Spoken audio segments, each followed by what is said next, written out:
Hey, folks, welcome to a new episode of the Whiskey Ring podcast. We haven't had a writer on in quite some time, so I want to take a moment to give an extra special intro to this guy.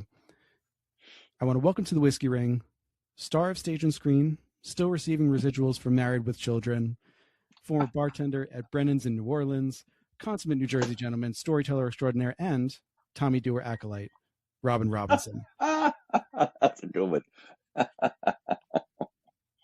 I like that one. I'll take the Tommy Dewar acolyte accusation anytime. Yeah, absolutely. He does come across in some ways as your spirit animal. So, Honest to God, when you start digging down into the guy and what he did and how he did it, and it was really about how he did it. The guy had panache.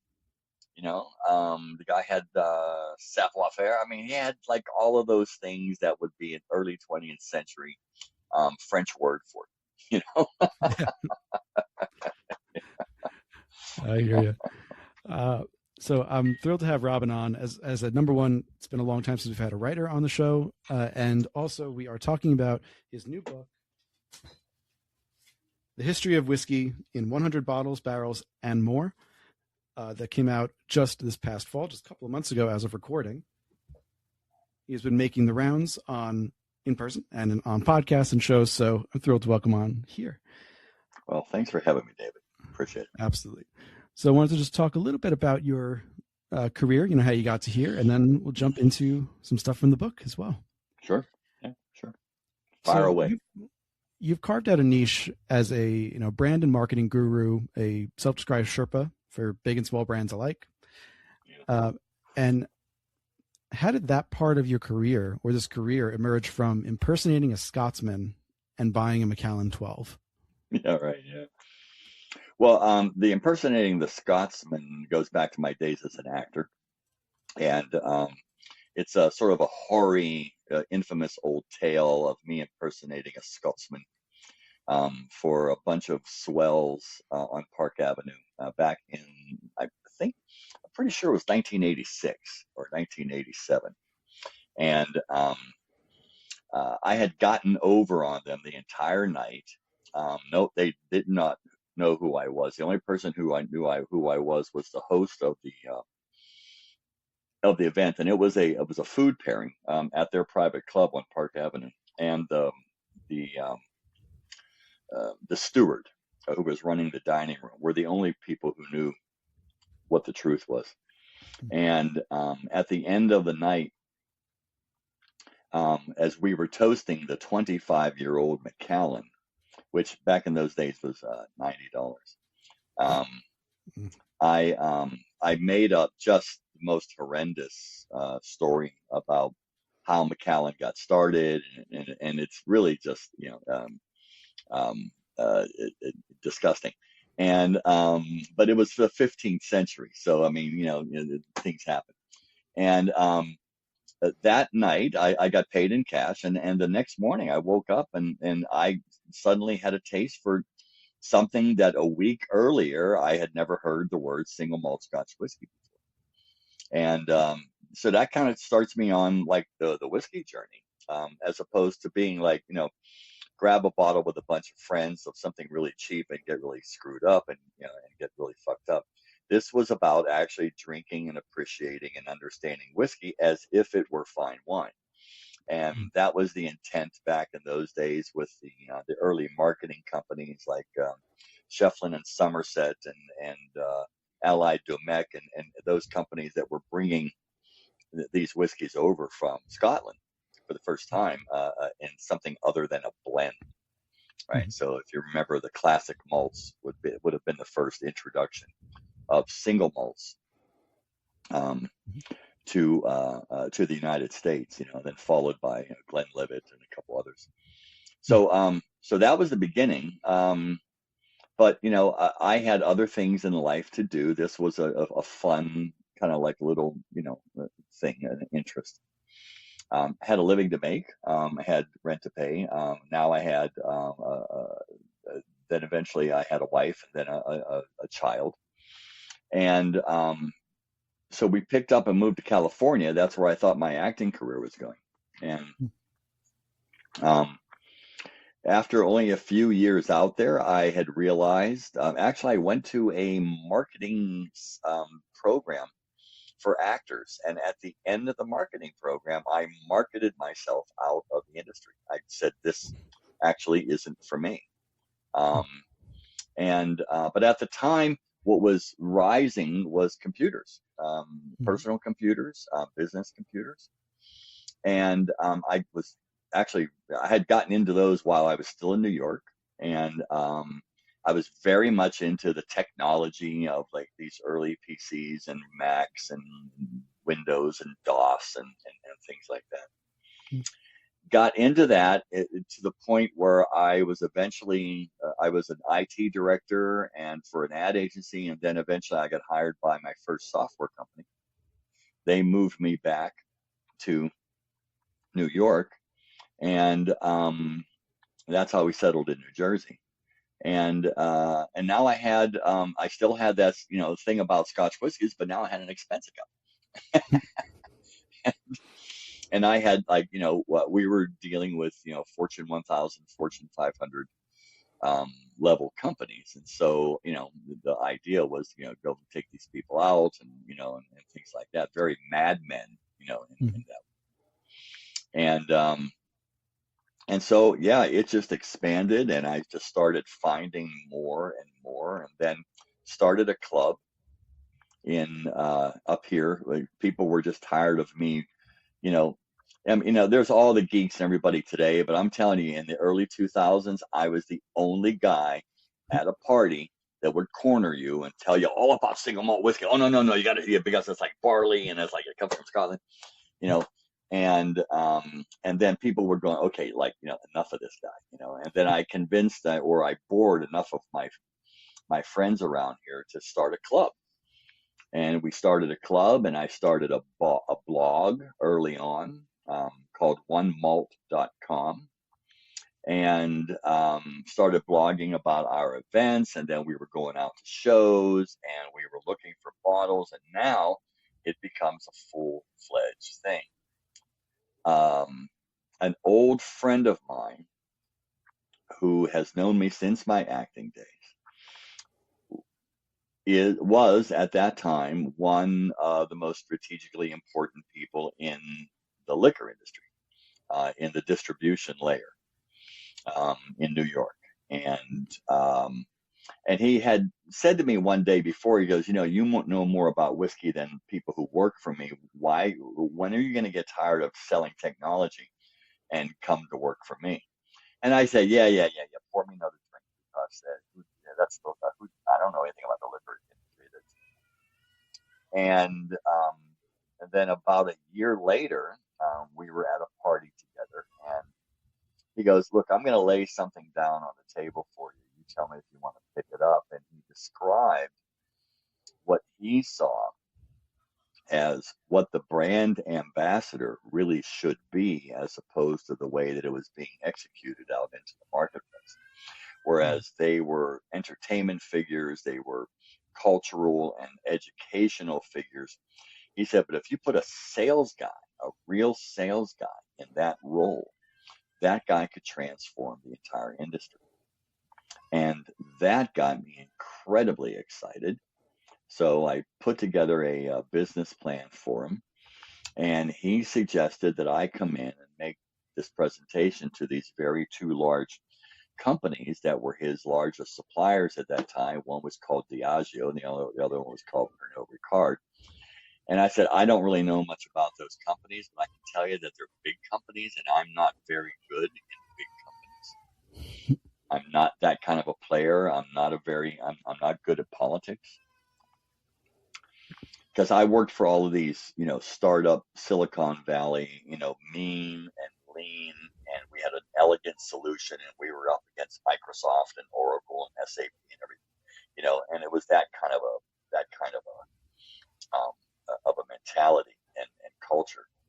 So he says, well, you like Compass Box, don't you? And I said, oh man, yeah. I mean, I met that guy, John Glazer, and that's the only blend that I pour at my whiskey club meetings.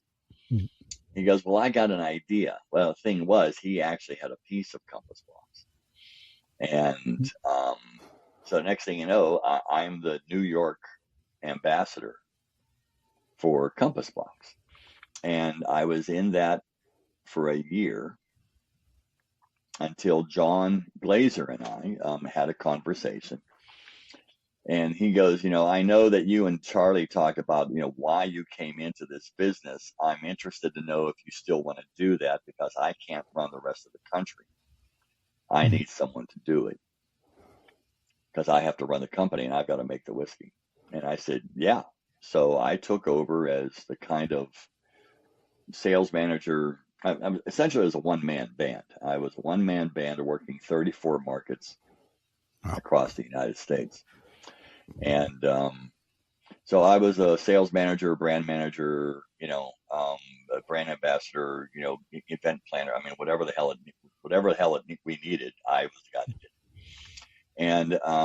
And it was an incredible, phenomenal learning experience for me. I mean, unbelievable, like nothing I'd ever had, and I had kind of grown up through that whole the boom of Silicon Valley, so I learned an enormous amount there. But this was just like, because it was the liquor industry, and this is like, oh my God, are you kidding?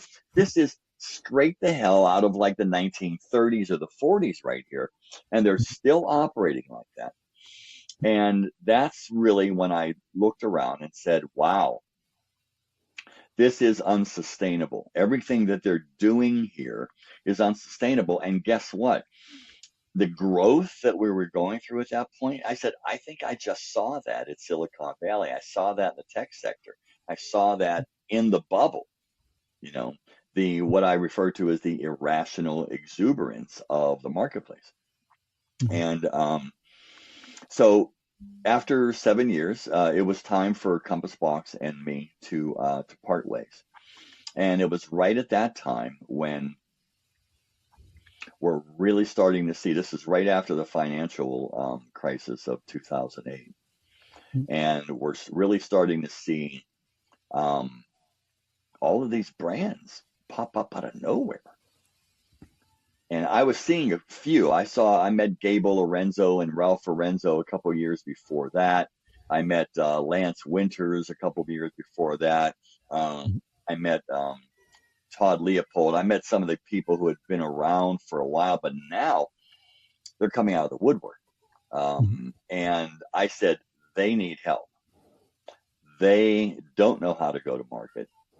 They've got more passion than they have knowledge and experience. Maybe that's where I'm supposed to be. So that's kind of how I started consulting and, doing what I call the brand Sherpa work. And I started teaching, when I was with Compass Box, I was teaching whiskey classes. And then, the books came out of the class. My first book, the Complete Whiskey Course, was somebody came to one of my classes and he was an editor and they were looking for an author to do a definitive whiskey reference book that had sort of a class structure to it. So the book, instead of 10 chapters, is actually 10 classes. And so that's where the first book came from. And then he and I collaborated for my second book again. So that's kind of like the whole thing. Yeah. Crazy. It is. It's an unusual tale. And I can definitely empathize as the person who now people kind of gravitate away from, because I'm like, I got to talk about whiskey all the time at a party. So I know that feeling. I have to reel myself back. I actually gravitate away from those people too. Yeah. It took a while for me to realize, okay, reel it back in, David. Come here. Yeah, right. Well, I mean, there you go. Passion does that. No matter what it is that you're talking about, no matter, passion gets a hold of everything, and it realigns all of your understanding of actually how things are supposed to work in society.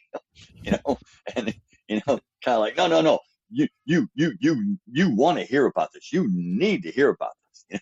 Mhm. So Yep. It was just coming at me, and it would be. I'm just thinking, like, I consider myself as like a real introvert, all the way on the end of one spectrum on that, okay. and it's one of the few things in a group of people that will Well, get me there you going. go. It's the thing that lights you up, man. Yeah, absolutely. And Exactly. that's what's actually that's what's been wonderful about it, because you're not alone, as you know. I mean, there's a whole. I mean, this is. I've written that there are more words written about whiskey than any other subject except love and sex. That's the only other two other subjects that have more words written about them. There was everybody had a blog. There were books out like crazy. Mhm. And then when social media took over, then it was like, wow, you know. So yeah, Yeah. I understand it, and I think it was great. It was terrific. It was fun. I mean, and Mhm. it still is fun. Um, being around that energy, nothing wrong with that. You know, and it's not really booze based. It's really about booze. You Mhm. know, I think we all tend to stay away from people who's like, okay, dude, that's like, and go home. But you don't see much of them anymore. No. So you have an editor who comes to you to complete this. Really, it's a trilogy or a three set, however you want to call it, of the complete blank course. We've got Kevin's Raleigh with the complete wine course, um, from Windows on the World, so late 90s. And then we've got the complete beer course, which I have the book, but I do not have the author's name in front of me, so I Yeah, apologize it's to him. Joshua Bernstein. Yeah, Joshua Bernstein, thank you. yeah, So you complete the original trilogy, yeah, shall we call yeah. it? This was the trifecta. And it was the same publisher. Oh, That's what they had in mind. We've got wine, we got beer. Now we need to put whiskey together, and yeah, it's complete. absolutely. And if you're going through a bookstore and you're new to the industry, as all of us were at some point, and you want to know, get the basics, get a little more than the basics, your complete whiskey course is usually one of the two or three books that I point to. It's you guys, Oh, thank you. Lou Bryson's Tasting Whiskey, Oh, sure. and then I might throw in one more like historical one just to give a basic history of Yeah. some of the things. But in terms of understanding whiskey and appreciating it, those are my starting points. So I that's usually where I recommend people to start as well. Dave Broom, Michael Jackson, you Yeah, know, yeah, yeah, yeah. right. And you, with people new to the industry, you always got to be like, not that Michael Jackson, different Michael Jackson, Yeah, the one without the uh, glove. the one without the glove. Yes. Um, so, and Can of you course, believe it? That conversation came up in person just 2 or 3 days ago. And I think I or somebody else went on about Michael Jackson for 4 minutes until someone said, not everybody knows who Michael Jackson is. And I'm going, okay, let's back it up. Right. So, sure, absolutely. Uh, no, he one of the real I hate using this term, but real OGs of whiskey writing, oh, really yeah. modern whiskey writing, and he's I think in my top three of whiskey people that I won't get to interview because they passed for Yeah. one of the reasons, but he was ahead of his time and really set the foundation. So Yeah, he did. And he left because left a legacy. he did, and so some of that legacy comes through for your first book, and then now we are in not only your new book, we're both in this center of whiskey writers and spirits writers, where we're convening either at Travel Bar, at the Archer, at this and that place around the city and around New Jersey. And I would think it just as a writer, it must be, I don't know if inspiring is the right word. I'm curious what your thought is, but invigorating to constantly be around people who are writing about the same general topics as you are, but from different points of view and different angles. So you have to work harder to find that niche. Would that be accurate? Oh, well, yeah. Although interesting, I don't really consider myself a writer. I consider myself as a salesman who can write.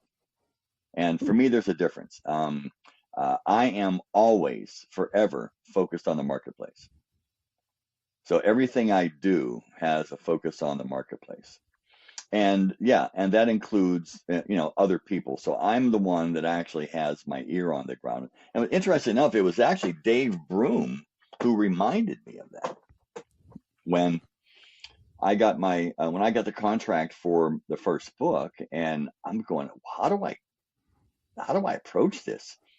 There's Chuck Cowdery, there's like Dave Broom, there's Lou Bryson, there's like Michael Jackson, there was all these writers. I'm going, what do I have to offer here? I mean, that's going to be different. And Dave said, but Robin, you're the only one of us that sold something, that sold whiskey. And it's like, oh, wow. Yeah, that like rang like a bell in my head, you know. And in that book, I think I may be the only author that actually listed other authors in their book. And no one else has done that. I believe that. Oh, no, I gave shout outs to everybody who had been an influence, everybody from Fred Minnick to Lou, to Chuck, to at that time, what's his name, in London with the Whiskey Bible. Murray. Jim Murray, yeah, Jim Murray, and a whole bunch of people, and Mark Gillespie on Whiskey Cast. I mean, I gave everybody a shout out in that book because they deserved it, because they, people should know that. So yeah, so I'm competitive in one way as a sales guy, but on the other hand, I certainly acknowledge, the people who are influential to me and actually who could help other people on their journey. I'm not the singular voice out there, for God's sake. So yeah. Oh, understood. Yeah. So with that, we'll move into the new book that we've got in front of us. History of Whiskey, 100 Bottles, Barrels, and More. And going to your point about being a salesperson who can write, this is you've described it as a collection of 100 short stories rather than a history or a class in the mold of your previous book. Right. When the publisher gave you the impetus for this, the 1 year, 50,000 words, go. Yeah. This would be new to you. And how did you go about reimagining your process to accomplish what you had to accomplish?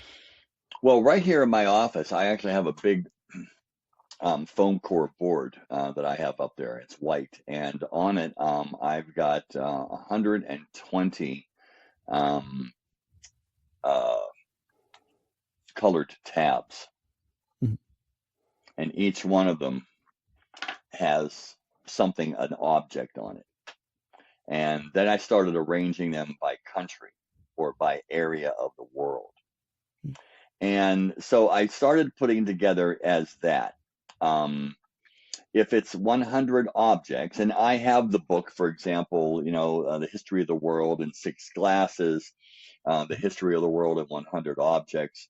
So I get the format. I understand, how the format works, and I enjoy that. And I like writing in short form. I've gotten better at it since my first book, which was completely overwritten, and I spent 8 months editing it because I didn't know any better.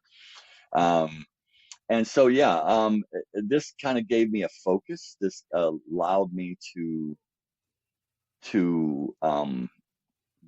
get more detailed. And so I started I went through all of the research notes that I had left over from my first book, and then all the research notes that I do from all my classes and all this. I mean, so I've got 15 years of research notes, I got stored away somewhere, in something. Mm-hmm. And then all of the experiences that I had prior to that. And so, yeah, I said, okay, now it's just now we're going to put it in object form. What would be the objects? What would be the bottles that I know that are going to be a portal into some aspect? And then, of course, as we know, whiskey only goes back 400 or 500 years. So now it's actually before that. And how did that start? So that's why the very, very first object in the book is a pot. because that was the first time that mankind, anthropologically, combined disparate ingredients to get something new. A stew, a soup, a mash of this and of that, and you put the whole bunch of, you mash them all together, and then you add liquid, and then you heat it either by the sun or by a fire, and next thing you know, it turns into something completely different. Well, there you go. There's the beginning right there. And, and that's as what's known as the cucurbit, the essentially the bottom pot of a pot still. And then I that was the perfect, way to start it. Now let me build from there. Now, how did we get the top pot, right? That alembic, where did that come from? What was the point of that? And then it asks the question, well, what's distillation? There are many different forms of distillation. One of the ones I mentioned in the book is about Aristotle. There was a hoary old story, and then I kind of dug into it, and I found some old history books that actually, and again, in the introduction of the book, I said, look, a lot of the stuff you can't, it may not, who knows?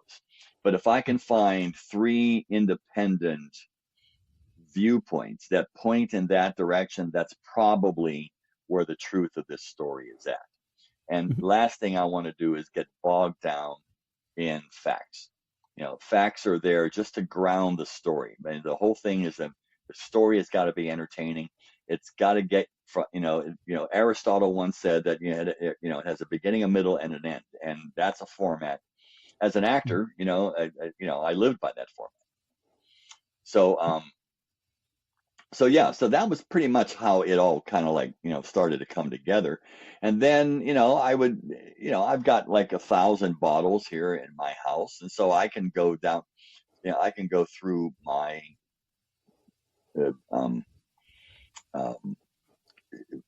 my racks and say, oh, okay, here's something here. Right. And then, yeah. And then that leads to this over here, and then another tab goes up on that board, and then I'm moving tabs around, to kind of, now it's actually starting to take shape.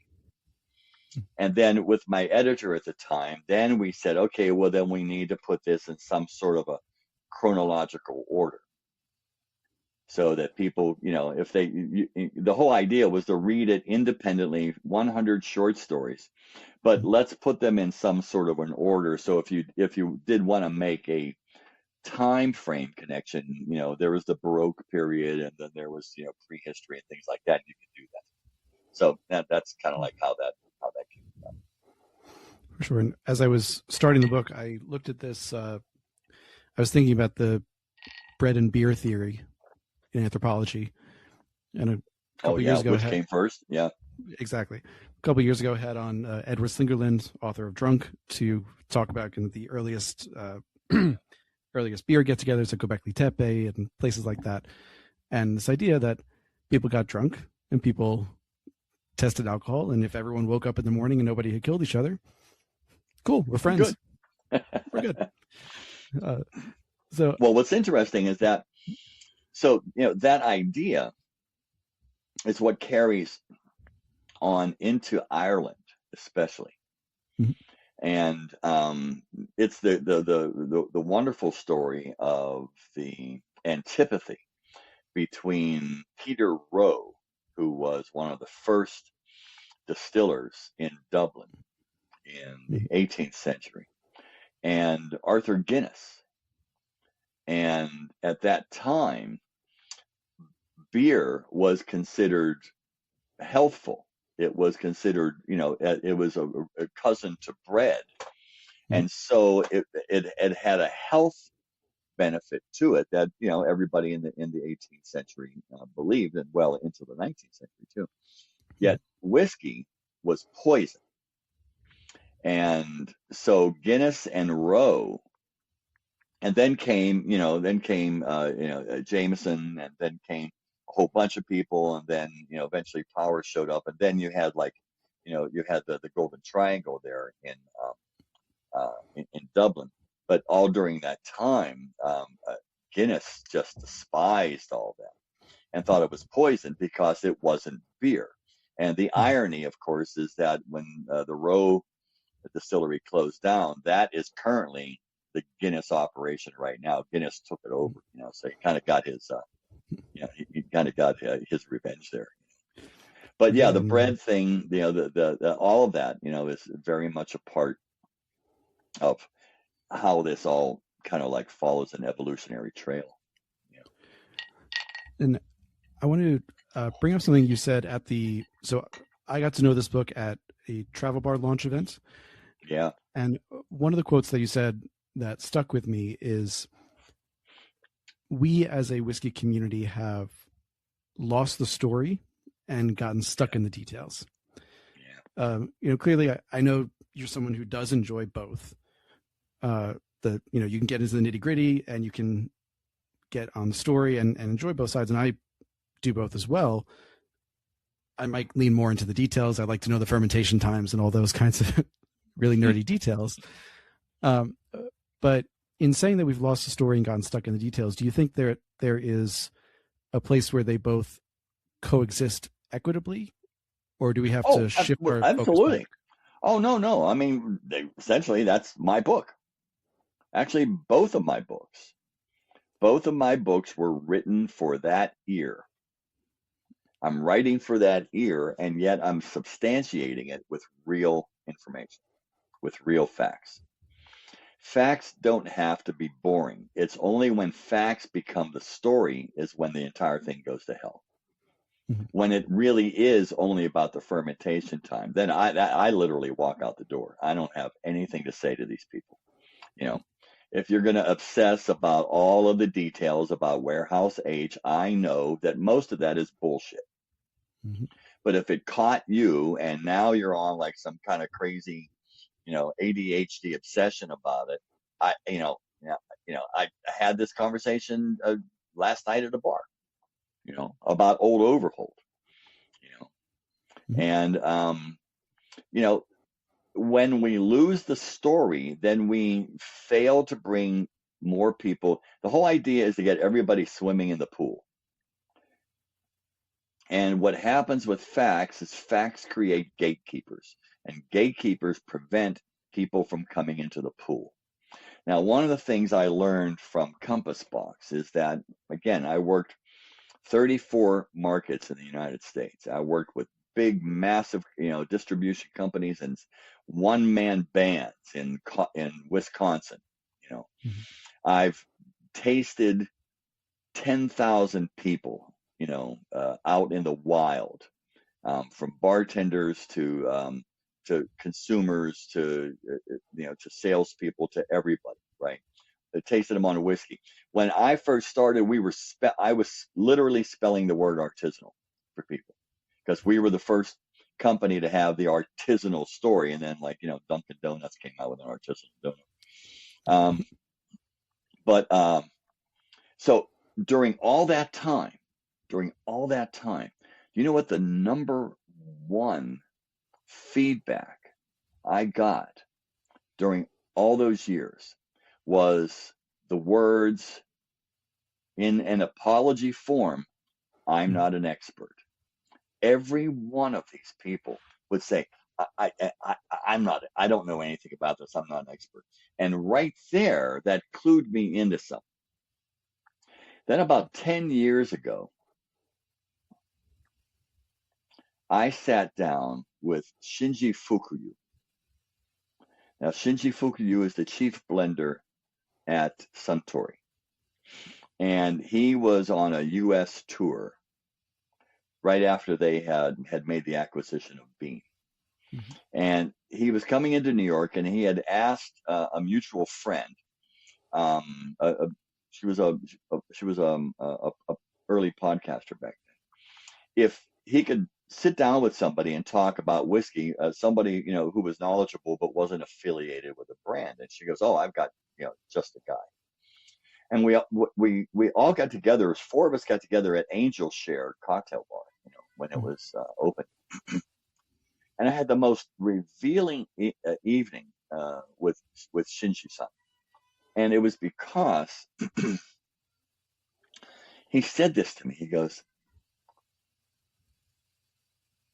I've traveled the entire United States, and he's very Western oriented. He worked with Scotch whiskey, for many years. Um, on this tour, Americans are very, very smart people. They really love the details. And I've been interviewed by Bloomberg and by all of the bloggers and New York Times and everybody like that, Wall Street Journal. And everyone was asking me about temperatures and fermentation times and, is it, 2-row or 6-row and all of these questions. Not one person asked me about flavor. And now this is a man whose job is to create flavors. Mm-hmm. And he was sincerely puzzled. It wasn't a condemnation or a criticism. He was actually sincerely puzzled about that. And what I took away from that is that Americans do not have a vocabulary for flavor, because that's not how we see things that we ingest. We eat, or we ate in previous generations, to live. Food was fuel. Food was something that you ate, and then you went out and you got something done. Every kid my age was always smacked at the table, shut up and eat and go out and play, right? And that time, when I was growing up, I never saw fresh vegetables. I never saw, asparagus came in a glutinous mass inside of a tin can. A large green happy giant was overseeing all of my frozen vegetables. I mentioned the one other quote that stuck with me from the travel bar event. I want to say the second one, which was, it's repeated in the book, but it's worth repeating here, that the tax man has changed and shaped whiskey more than any producer, distiller, or scientist. Yeah, right. So let's explore that a little bit. I feel it's true, but let's explore that. So the whole idea of taxing, right,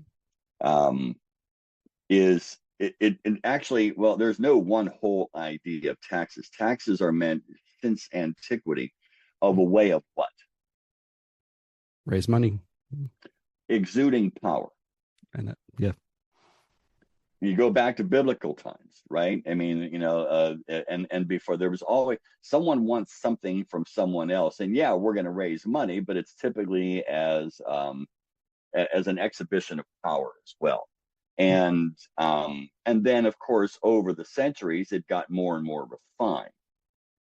There was the Caesar tax, right? And and essentially that's pretty much like the civilization that really kind of started. That was the Pax Romana. But it was a way to actually, bring in revenue, right? And then, but it was a way to exude power onto a populace as well.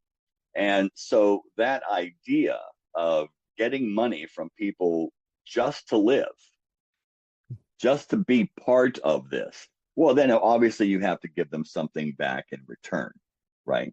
And so what did Rome do? Rome gave you roads, and Rome gave you water, and so that was the trade-off, right? And so civilizations ever since then have refined that idea. I'm going to take some money from you, and conceivably, I'm going to give you back something that will be of benefit to you. Doesn't always work. Those who didn't, those nobles didn't usually last long. Well, there you go. I mean, essentially, when you're talking about tax revolts, you're talking about tax revolts, right? And that is not a new idea in history as well. So when you start moving with that through the British Isles, now the British Isles was really interesting, because what was the kings of England trying to do with their subjects? And that last word is the key word to the question, right? That they were trying to, control them, and for centuries, And they were trying to control their outer regions, and that one region ended up being what we call Scotland, and another region ended up becoming what we know as Ireland. And and so the way to actually keep them in control, and also not and also to suppress any type of revenue generation that they would be able to do outside of the king's coffers. Mhm. And if you notice, one of the stories inside of the book is about one of the objects is a coffer, Mhm. keeping the king's coffers, and it doesn't matter. Now, malt taxes go all the way back to Germany, and we're talking in like the 13th century and 14th century. Mhm. And that whole idea was brought forward. Now, why malt? Well, because beer was an essential part of civilization, and an essential part of keeping people alive, especially when we realized that it did have a healthful effect, and we couldn't drink the water because that was killing us. Right. So a malt tax was very, very specific, and that all the brewers were kind of used to that. And part of your job, if you were in a highland area or some kind of remote area, your job is to avoid the tax. That's why. That's because you're not getting any of the quote unquote services that the king said he's going to provide way the hell out here in the middle of nowhere. Right. So you have this dynamic tension that goes on for centuries, over the idea of, it could be wheat, it could be malt, it could be anything, and also that these were all crofter scenarios up there, right? So crofter is essentially a tenant farmer, and in the manner of all royal realms, those who are closest to you are going to get these big tracts of land, and in order for you to actually produce a tax for the king, then you have to get people on that land, and then they will actually pay you as the landlord, and through what they make. And so all the way down, you can see how that. So when distilling came about, there was already a taxes on malt. That was, and then taxes on wheat. It would be whatever they felt like taxing you on, they tax you on, right? But when the whole idea of distilling came around, they realized that that they needed malt. Malt was really what was going to be at the basis of this, Mhm. and so different types of malt taxes were posed as well. Now, that came up to the whole idea is like, can we get to those people? And there's one story in there about smugglers. To smuggle was a rite of passage in the British Isles. Mhm. That was a rite of if the Scots and the Irish considered um, um, uh, distilling as sort of a birthright, then smuggling was a rite of passage. So they kind of like went hand in hand. Sure. And so you have over and over and over, you see that the ruling authority is keeping track of what it is that you're doing so that they can get the requisite tax. And your job is to make sure that you don't pass the tax, right? So if they're going to pass a tax on, let's say, the size of the still, right, that it has to be a certain size, well, then you're going to get a smaller still, right? Right. If they're going to pass a tax on the amount of malt, then you're going to change the amount of malt. And when you go back and you start looking at, in the lowland areas, right, which were close to the civilization of Edinburgh and Glasgow, because they were port cities, Mhm. and they were closer to England, right, and much easier for gaugers to be involved in the civilization and in society right there. Those lowland distillers like the Haigs and the Steens, the ones who essentially created commercial distilling in the British Isles, Mhm. they paid the tax, right? But they put less and less malt in there because it was a malt tax. So that means they would throw all kinds of shit in there. And it was this terrible stuff that they were pumping out of those stills, right? However, it didn't matter because not all of it was going to whiskey. Most of it was being actually just portaged over to northern England, where they had deals with rectifiers there, and that would eventually get rectified into gin because they knew that England actually had an appetite for gin, and of course, we all know about Gin Lane and the gin epidemic right there. So, and why was that? Because it was cheap, right? And we were starting to industrialize. And as we start to industrialize, we're moving more people off of farms and into closed, crowded corners, and which is a Dickensian nightmare. And people are going to drink. Up in the Highlands, it's a completely different area. Over in Ireland, it's a completely different thing. These are not industrialized areas right now. They were kind of given the art of distillation from the monks that came out of the monasteries after Henry VIII abolished the church. And they became itinerant farmers out there. And they knew that inside, like in London, in Dublin, for example, in those areas that were called liberties, the liberties were these individual economic zones that were granted by the king and then blessed by the Pope at that time. They were these individual zones, and that's where you really see the height of all of these magical arts that have been passed down through the generations, all through the medieval days. And that's where beekeeping and animal husbandry and plant grafting and all of these, and then of course brewing and distilling. They go out into the after the king closes, after King Henry VIII closes them all down. They go out. They actually have to make a living now. They're itinerant distillers, and then here come the taxes, right? Here come the taxes on malt in Ireland. So in Scotland, they actually had a revolt, and that was the big malt riots of 17. I can't remember the dates for the malt riots, and they actually got the taxes, the tax structure changed.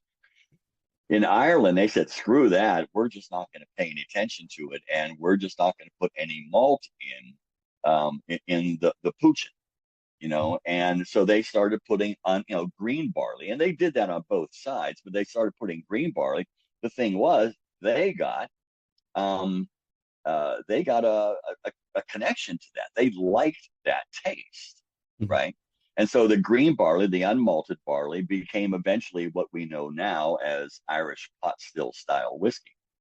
And so when you move into, and so in both cases, the taxes are now showing up as a big part of the king's coffers. And a lot of people are really making a lot of stuff out there, right? And so Bushmills, for example, Bushmills, was part of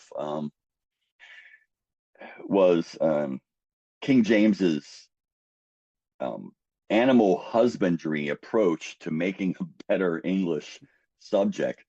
And subjugating the Gaels, the Gaelic population of Ireland, and he grants, he takes a million acres up in what we now know as Northern Ireland, and he grants these out to different of his lords, and says, "Okay, here, this is yours. This is yours. You just you got to pay me back on this as well." But here's the idea. I want you to take all these numbnuts and this, all of these, people in Scotland that are living like in a Bronze Age, mentality here. All the people off the streets of London, and I'm going to ship them up there, and it's beautiful, verdant, green land up there. They can make a living. They're going to work for you. You're going to be the landlord. And I'm going to give you the right to do a lot of things. And here is, for example, a charter to actually distill. The first guy that actually came, that got the land in Coleraine, his whole life was a mess. He never ended up distilling on him. It wasn't for 150 years later that Bushmills actually started distilling. So their 1600s date on the label is kind of a misnomer. Right. However, what they did do was they always paid the king's malt tax. And that's why throughout history, Bushmills has always been consistently 100% malted barley for them. Then you kind of move, and then so in Scotland, all of this, what are we going to do with these crazy Highlanders up there? George, I can't remember his name now. George Grant, who owned this one distillery that eventually became known as Glenlivet. His whiskey was favored by the king through his landlord. And what they were doing was they were actually debating something that they had seen their former American colonies in the United States undertake when Alexander Hamilton put together the idea and sold to Congress the idea of an excise tax on the rye distillers in Western Pennsylvania. And they said, oh, well, the whole idea of taxing that is that actually they're doing that in order to pay for the revolution that they fought, to get rid of us. Why don't we enact? And it took them about 30 years for them to kind of work that idea through the halls of Parliament until eventually you saw in 1823, which was the excise tax was formed. Let's legitimize their business. Let's put a reasonable tax burden on their output, just like any other craft person. If you're making leather goods, if you're making brooms, I'm going to tax you on it.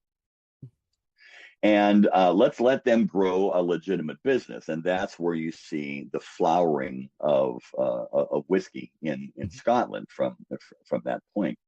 You go over to the United States and you have, into North America, and you have not only in the United States, but you have in Canada, which was the beginning of industrialization of whiskey over there. And you had like the big five. You had Seagram, you had Gooderham and Warts, you had Hiram Walker, you had Henry Corby, and you had J.P. Weiser. And these guys are literally paying the taxes for all of the Canadian citizens. All of the taxes that the Canadian regime needed was coming from whiskey. And the same thing was happening in the United States. Whiskey was paying all the taxes. That was the whole idea of actually the whiskey ring, and then, the whiskey trust was all about actually consolidating, and actually it was a tax dodge. So all throughout everything, And when you look at in the United States, the 1897 Bottled and Bond Act, well, yeah, part of that was all about, well, how do we guarantee this? But actually, how do we guarantee this so that we can tax this? I mean, yeah, it's going to be 4 years in a federally locked warehouse with 2 locks, 1 key, one for the tax man, one for the distillery manager. No one's getting in there unless both of them. Then the whole idea of the spirit safe in Scotland, right, was how do I tax the output before the distiller can get it out of there. I don't know if you remember, there was a Scotch whiskey that was around for a while called Sheep Dip. Yep. Remember that? Well, the whole idea of Sheep Dip was a way that actually the distillers used to avoid the taxes, and so, yeah, so taxing is part of it. And in each case, what is the distiller going to do? Well, I can either pay the tax, but no one likes taxes. It's the most hated word in every language. So how do I lessen my ability to pay a tax, or how do I avoid the tax altogether? I'm going to make a smaller still. I'm going to put the still out here. I'm going to do this in transport. I'm going to actually add this instead of this. I'm going to make all of these differentiations so I can get away from that tax. And when you see that, then you start seeing the progress of how the flavor of whiskey starts to evolve over time. Because if someone's got their hand in your back pocket, you're going to do everything you can to get that out of there, either by hook or by crook or a combination of both. And so that's why, I make the the conjecture that the tax man had more to do with the flavor of what's in the glass, especially in the Western world. Now, this doesn't really apply as much to Japan, who was the fifth largest whiskey kingdom, so to speak. But this is in the Western world that kind of came out of that kingly tax tradition, and how to develop it. So, yeah, so I definitely make that claim that what you're tasting is a result of the taxman, indirectly. Absolutely. It seemed that the first interaction was the taxman being reactive. And then after that, it's been kind of, I would say, a balance, but more reacting to the taxman since Yeah. then. Excise Acts 1823. See a lot of distilleries in Scotland with an 1824 start date, if you will, but it's really a legitimization date, as you said. Yeah. We're putting it in bond, but right, we're putting exactly. it in bondage. Yeah, right. Exactly. So, going through the book, there's a multitude of media through which the history of whiskey changed. It's, as the title implies, it's not just bottles or barrels. Or single products, even. It's changes to equipment, but as we were just talking about, changes to tax structure, changes in drinking culture, like moving from nutrition to medicine to recreation, and events like prohibition.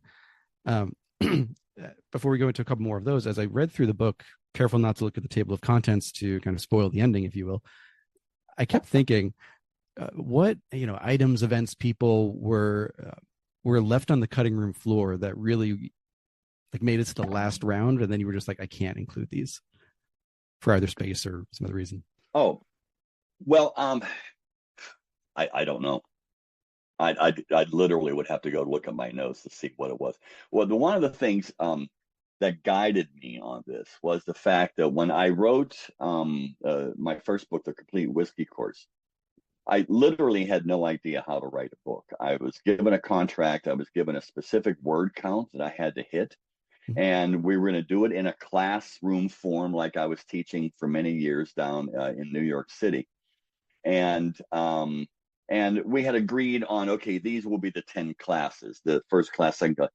And then I went through all kinds of panic attacks that I couldn't do it. And I had an agent at the time, and she had to talk me down off the cliff. And then my editor had to talk me down off the cliff. And at one point he goes, just write the damn thing. And I said, well, okay, so I started writing it, and I ended up handing in a manuscript of 170,000 words. They gave me 40,000 for the book. I handed in 170,000.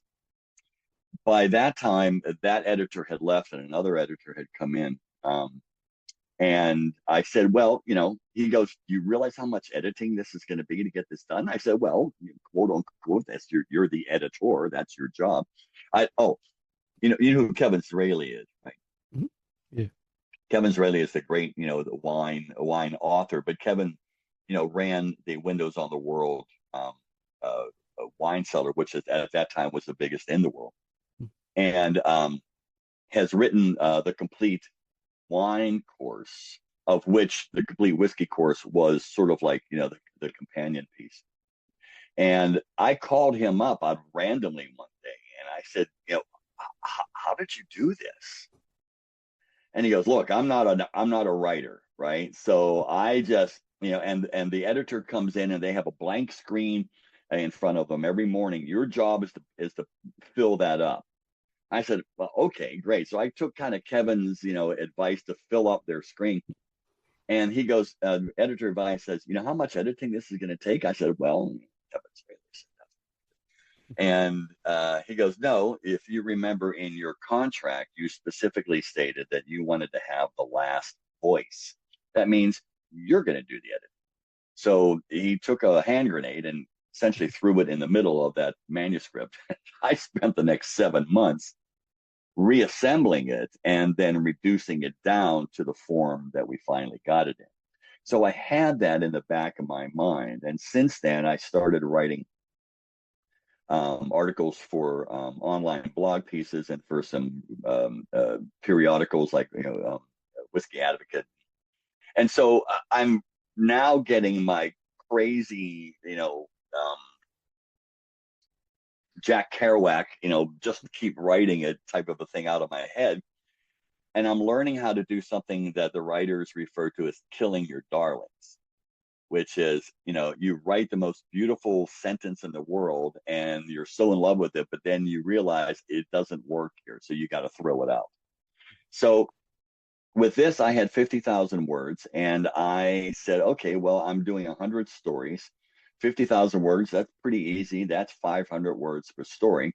I've got to keep this down to 500 words. So as I was going through my notes, as I was collecting, uh, artifacts, and I was collecting information, I always had that in mind. I think I was performing like a real writer. I was editing as I was writing. So, I don't know if you can see this here. I'm going to see if I can turn my camera to this, and they're not going to be able to see it.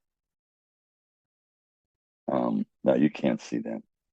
So I have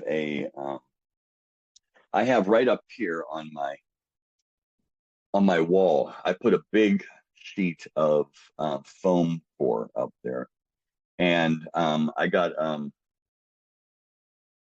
whole bunch of tabs that you use for marking places in, and on each one of these I wrote down the thing, the one of the 100 things that I was going to write about, and I stuck them up there according to like country. Mm-hmm. So obviously the big five are represented up there, but then I write a lot about things that happened in antiquity. So I started writing, headings up there called the world, and then this was antiquity. This was this was Middle Ages. And so up here, I still have it up there, are about 105 different one of these tabs up there that actually has the name of the thing that I would. And so that was my guiding principle right there, was to kind of stick to that.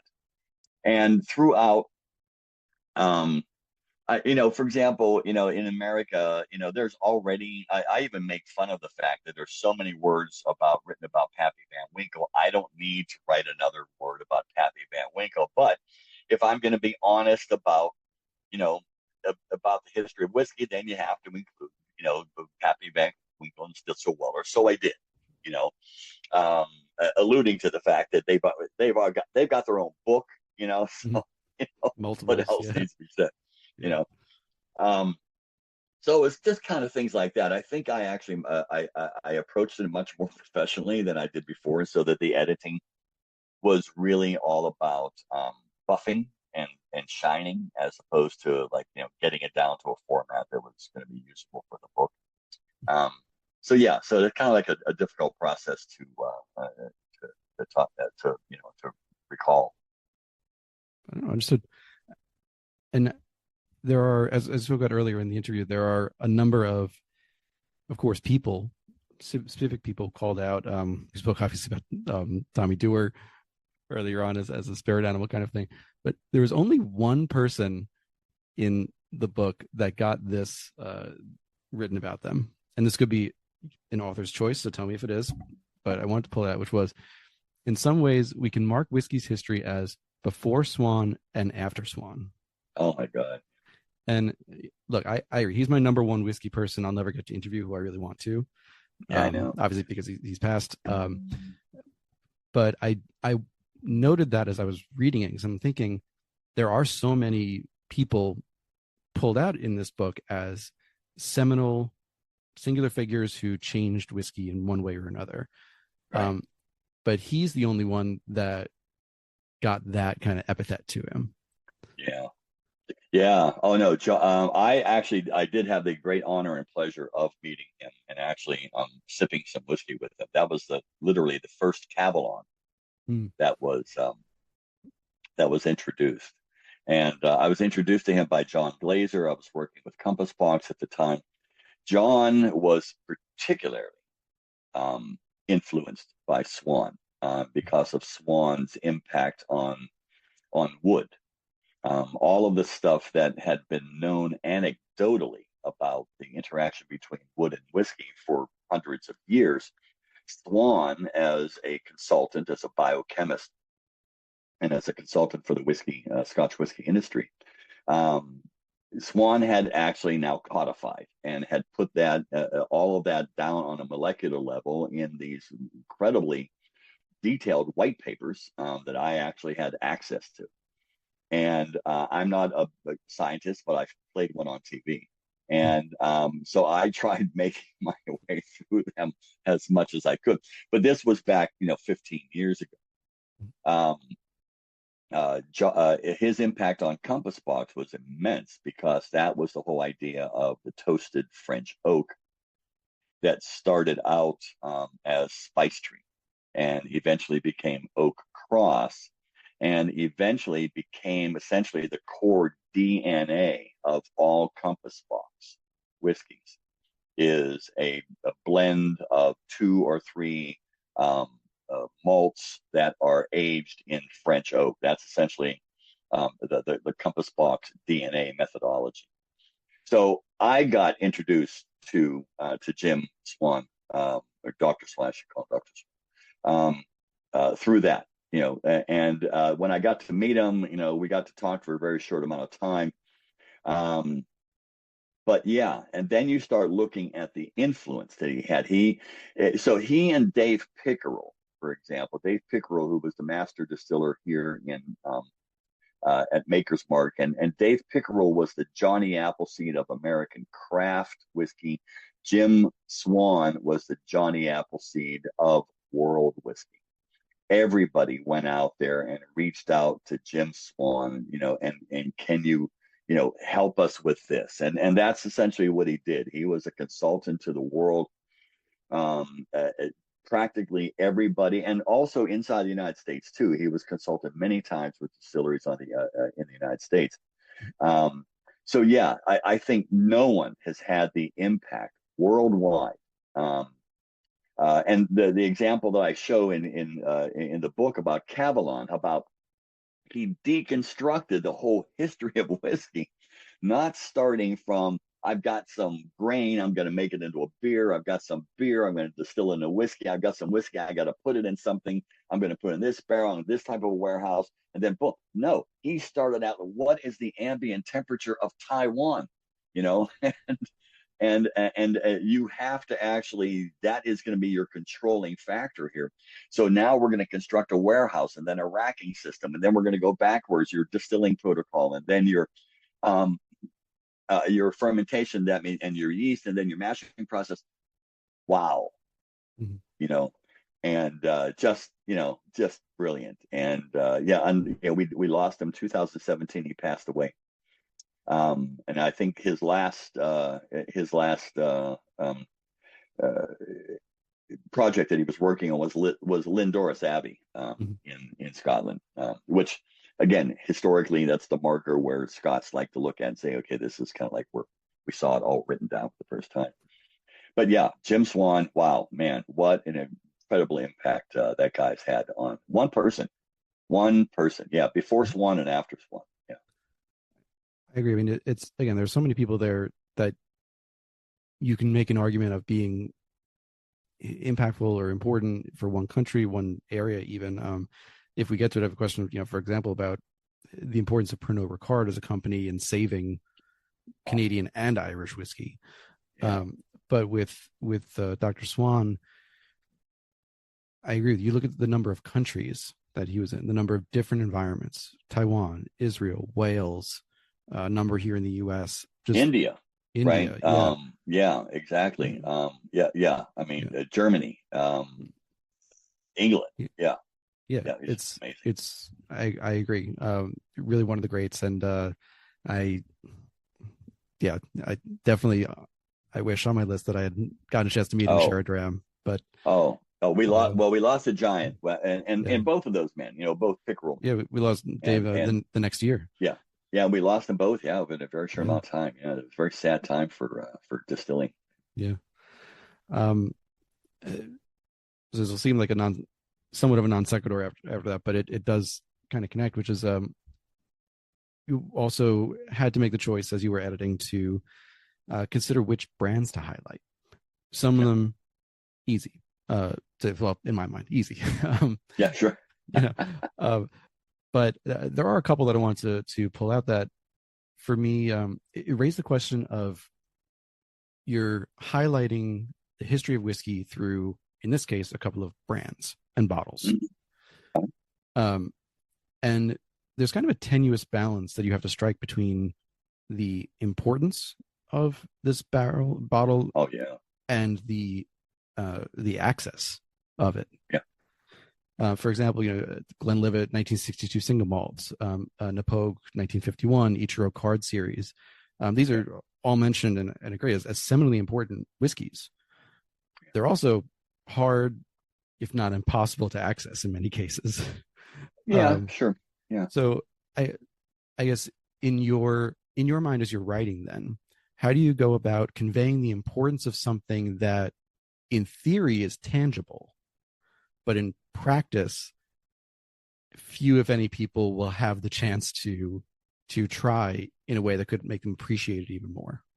Well, that was actually irrelevant to me because that wasn't what this book was all about. You know, you know, that's yeah. That's now if I was writing, volume 2 of the complete whiskey course, that would have been a different thing. And when you look at the difference between my book and every other book that's out there on the marketplace, is that they, there's a couple out there now that have cocktail recipes and that was not, if I would have used that as a criteria, this book never would have gotten done. Mhm. You know, that the availability of that particular thing was absolutely irrelevant. What it meant was the most important thing to me. What it meant to the history of whiskey. Did it track somewhere in that arc? And whether or not you could taste it, hey, that's fine. If you've never had the 1951 Napogue, I have, then this is something for your imagination. You know, if you've never had this whiskey or that whiskey, that to me that didn't matter. That played literally no uh, because that's not what this book was. This book was not a current appreciation.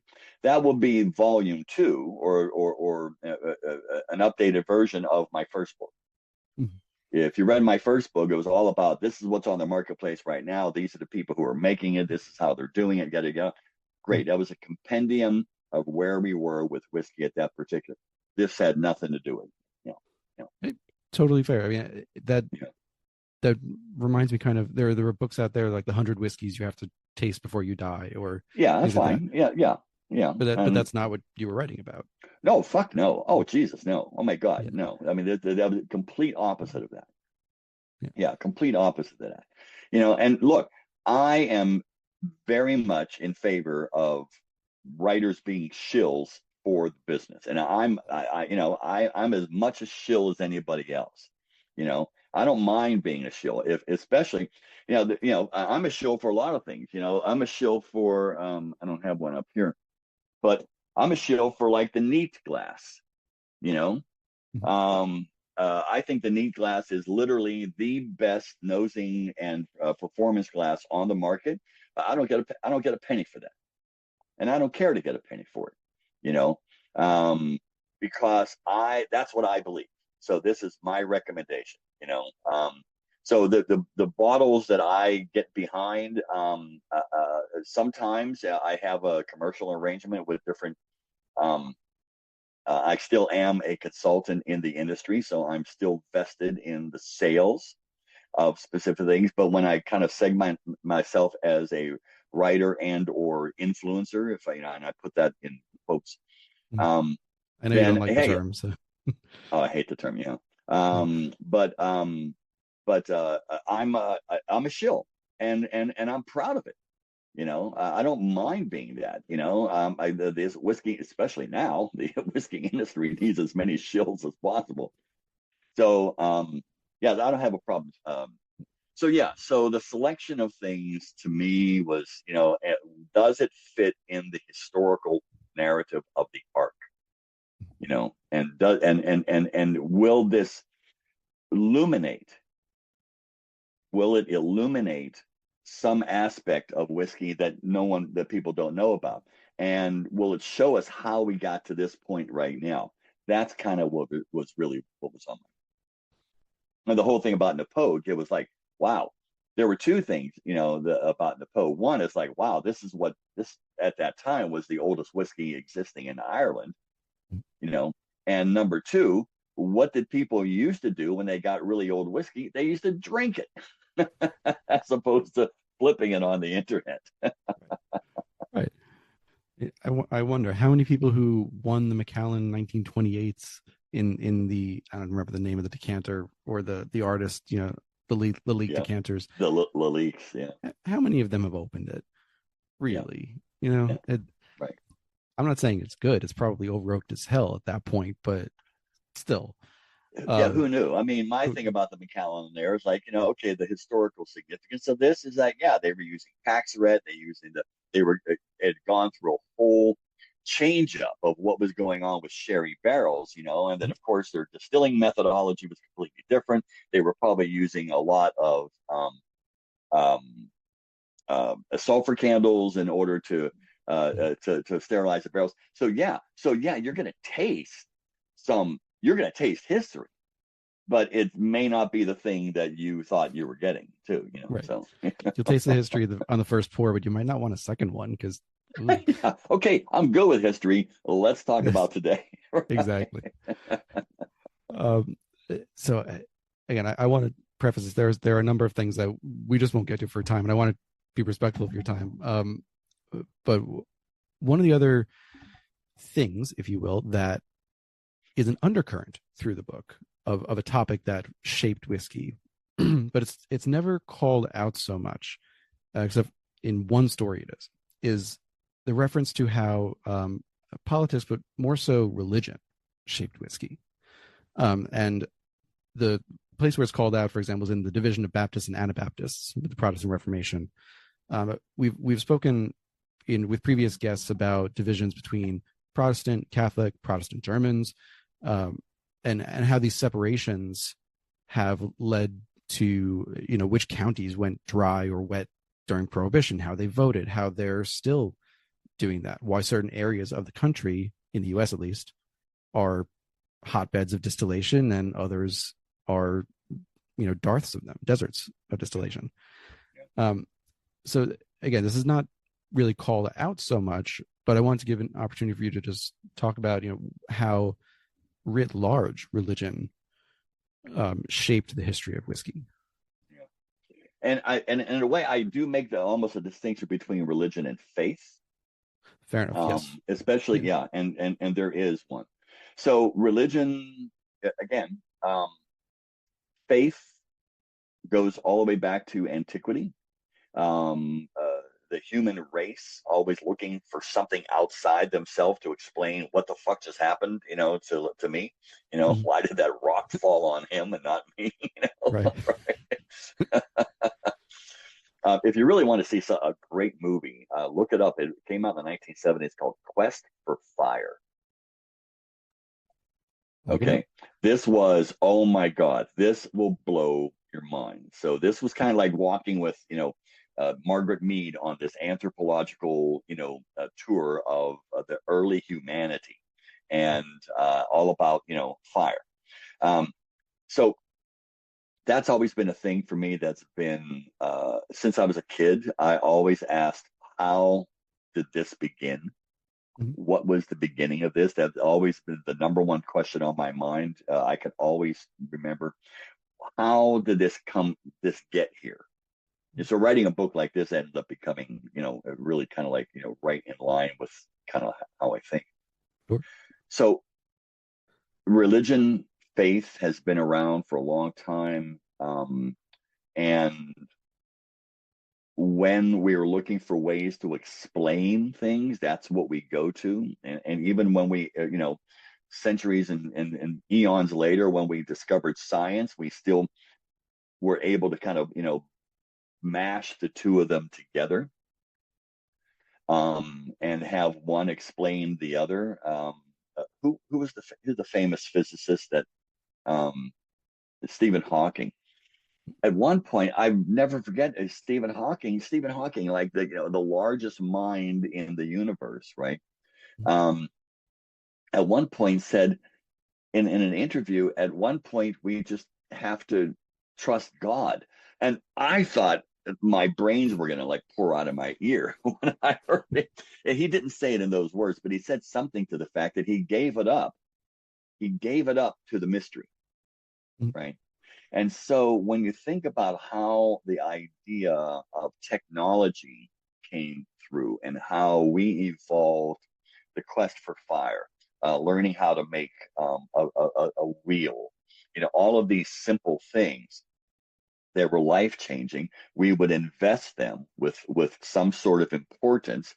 And more and more and more, that investment came from some supernatural thing outside of us.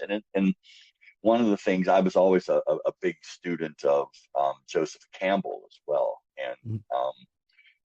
and Joseph Campbell, was a mythologist who, for example, he was a world mythologist, and saw that there was a garden story in every major civilization in the Mhm. world. Everyone had a garden story. It's like, yeah, So when you start making advancements in technology that actually has a life-changing effect on you, then you ascribe that to something more than what it is than it is. And that's what followed the whole idea of separating things through heat, which is why the first object in the book is the pot, Mhm. right? Because that's where, we put things in there and something different came out because we used heat to separate. Mhm. And then when the Egyptians kind of perfected that, they did this as an ointment. They did this as an offering to whatever gods it was that they were um, uh, worshiping at the time.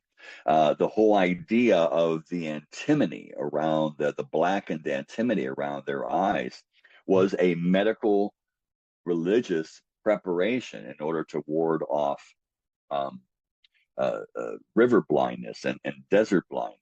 And Mhm. then, as that whole idea progresses, we, as people who I think, as a species, we are naturally connected to the idea of the supernatural. Depending on what form we give those gods, depends on the culture that you're in. Mhm. So we always invest this with something else. And of course, the word spirit comes from that whole idea. When this was when the Muslims invaded Southern Europe in the 8th century, they brought with them the mathematics, right? They brought with them the concept of zero. They brought with them a whole different view of astronomy and astrology. Mhm. And they brought with them this sacred pot. And in this sacred pot, they took the four elements of the ancient universe, which was earth, wind, fire, and water, and they turned them into a fifth element. And that fifth element, that quintessence, was only able to be understood by the only literate culture in Southern Europe at that time, which were the monks of the Byzantine Empire and of what became the Holy Roman Empire, because they were the only ones that were literate. They had actually understood writing. Mhm. Most of the universities of Salamanca and in Europe and all through the what is now Spain and Portugal were all formed in order to actually, how do we interpret these Arabic writings? That's really what how universities started, was to do that, was to interpret all of this knowledge that came out of here. So along with that became this thing, this pot, and then the pot got another pot put on top of it. That was the alambic, that the in Arabic means pot. Mhm. So it's a pot on top of another pot. So that's modern day alembic.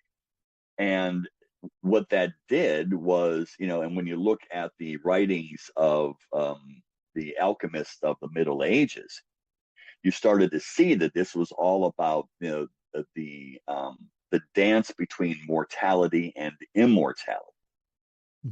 About how do we separate?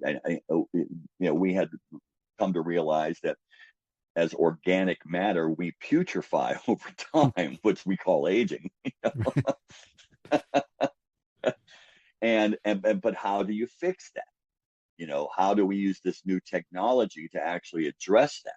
And so the concept of medicines comes out of it, and elixirs and tinctures and all of these things, that come out of this whole idea of a pot with another pot on top of it, and we're taking one of the four elements of the ancient world and we're turning it into a fifth.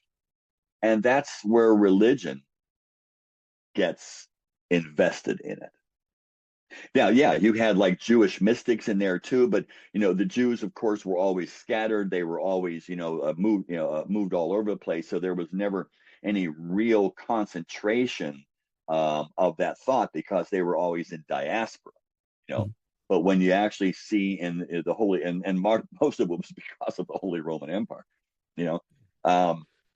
and so that's where you see like the concentration of this information, that's in these areas where you can go back to and start tracing through that.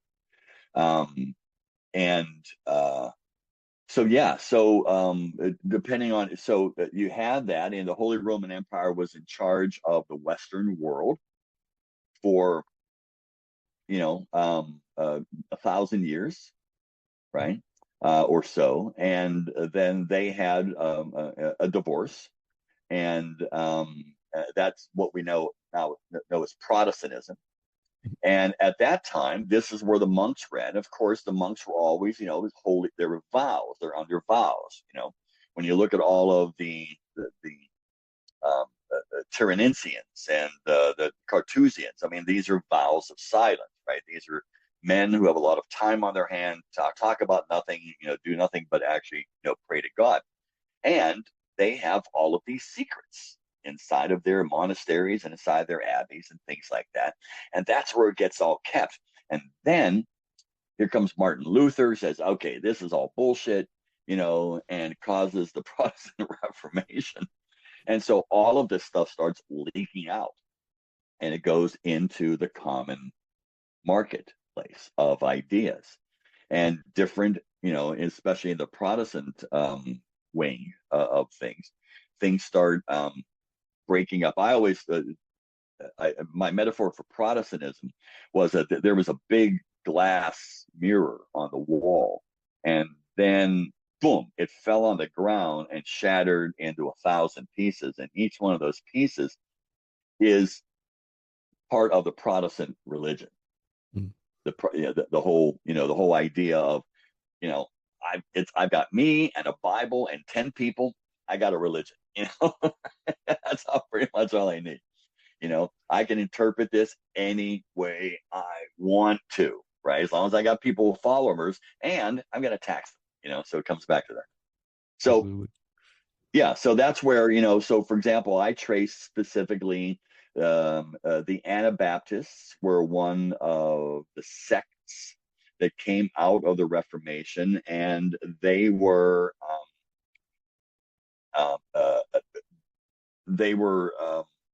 not appreciated by the Holy Roman Empire. Was very, very much in place in areas of what we now know as Germany, which was back then the Germanic Empire. It was once part of the Franks, and they were kicked out for their unholy beliefs, right?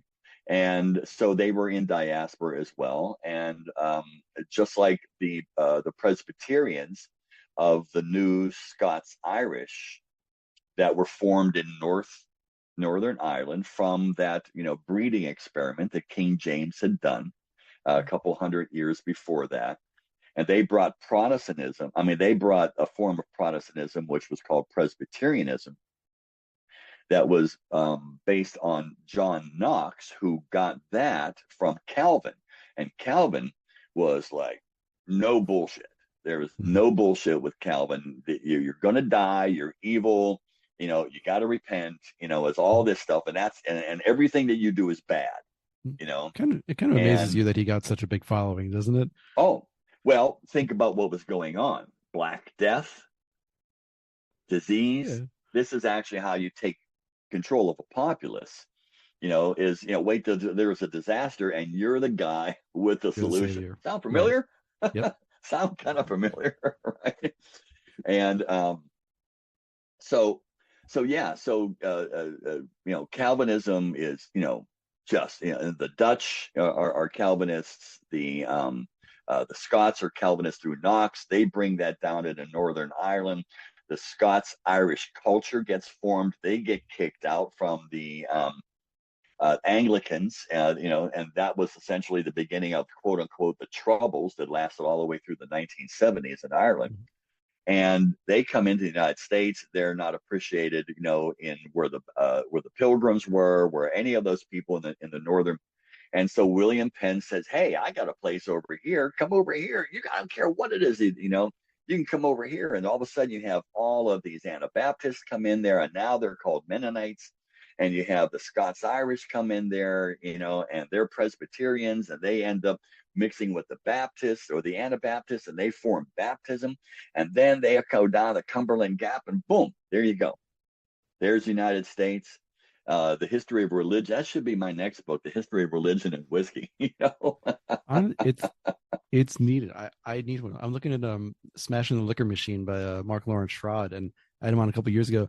It's looked through prohibition from the progressivism lens, and how all what is the quote from Booker T. Washington, that all progressive things go together or work together. Okay.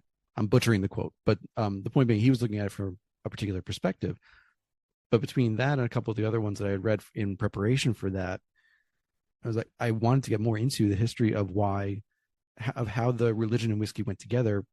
In that case, for prohibition's sake, but Yeah. also just to understand, like, why are still today certain areas of Tennessee Yeah. dry or wet, and even places in New York are Yeah. still, so Well, there it is. I mean, that's yeah. really what it was. It was this confluence of different beliefs in the same God Mhm. through the shattered prism of Protestantism. Right. The only thing the Protestants had in common with each other is they hated the Catholics. Yep. Right. Right. They hated the Catholics, and the Catholics hated the Jews. So then, by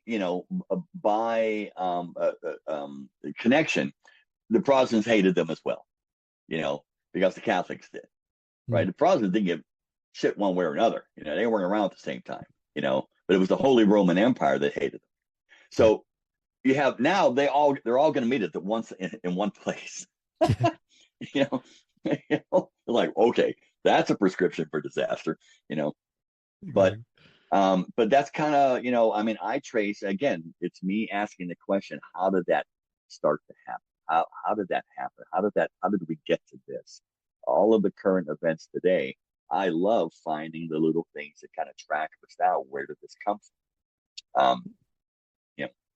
I grew up, for example, myself. I grew up in the Eastern Orthodox religion, so we're the ancient religion um, of Christianity Mhm. that never changed.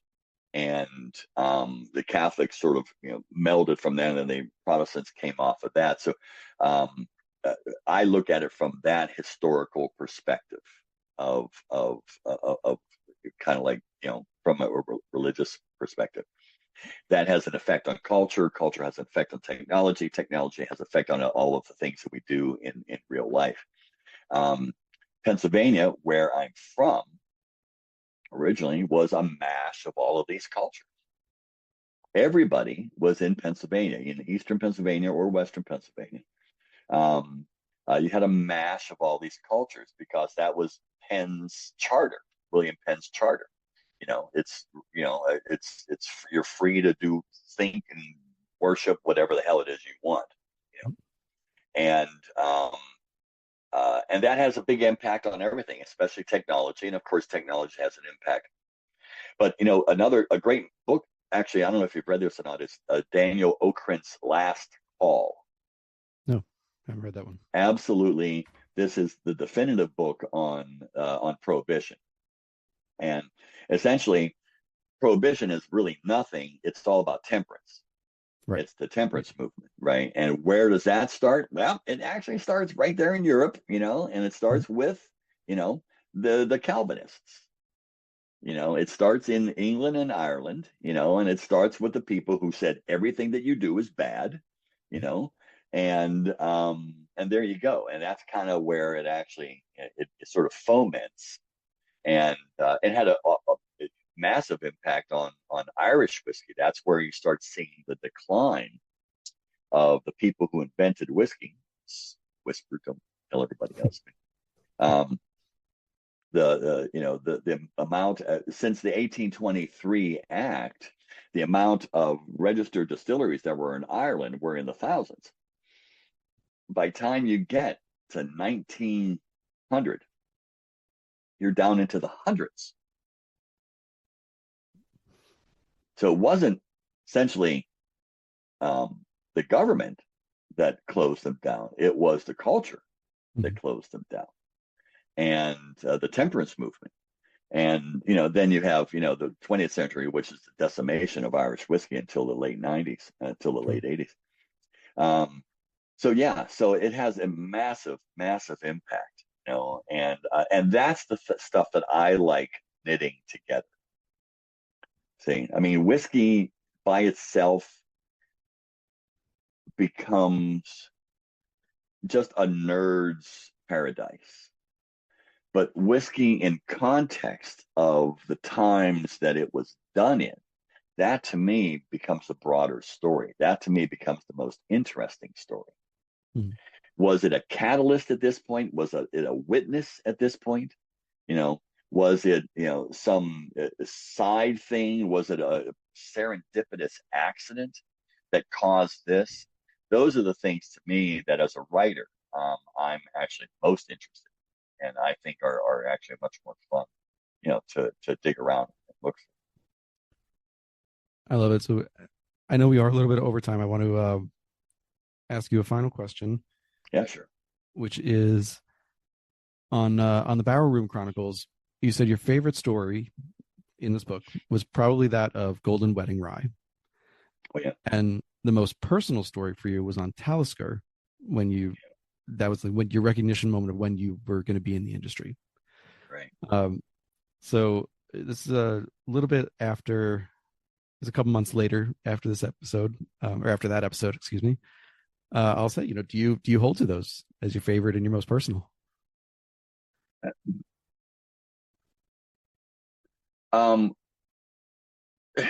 Yeah, but I want to qualify. I mean, obviously the Talisker story is the most personal one.